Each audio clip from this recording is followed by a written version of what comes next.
April Fool's Day is next week, and MSU students are already beginning to plan their pranks. We talked to a few students today and asked them to share with us some of their favorite April Fool's Day memories. Here's what they said. Well, last year, I thought it was really funny. I told my mom I got my girlfriend pregnant, and she didn't really take to that too well.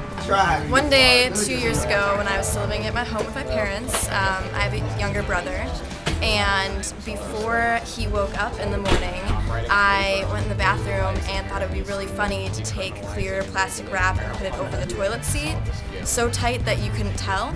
And then I closed the toilet and I went back in my room, and my room was by the bathroom, so I was kind of waiting in there and watching to see what happened. My brother woke up before school, he went in the bathroom, and I just hear him start screaming, so that's how I knew it worked, and he had gotten pee all over himself. The best April Fool's joke ever would be to shave all the hair on your body and tell everybody you had leukemia.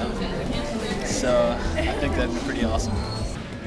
One time in high school, I put a camera in my locker and I told people to look into my bag because it was a surprise for them.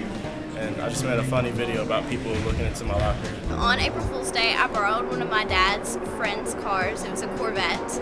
And I drove it over to some of my friends' houses and told them that it was mine, that my parents had bought it for me. And they made a big fuss over it. They're like, oh, that's so awesome and everything. So they were excited about it, and then they got in, and I took him for a drive and brought him back, and I'm like, oh yeah, April Fool's.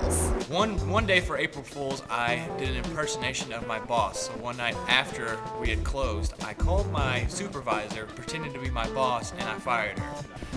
Yeah, when I was in Lexington, the local weatherman at WKYT Television had an idea for an April Fool's prank. Dressed me up as a farmer, and I was supposed to be a guy who raised croutons. And there was a crouton blight, and all the croutons were being wiped out. And so we take this piece about a 1 minute segment, and it aired on April 1st. We were going to April Fools, ha ha ha. But actually everybody didn't listen. Some lady from up around Cincinnati called and wanted to know if the crouton blight would hurt her roses.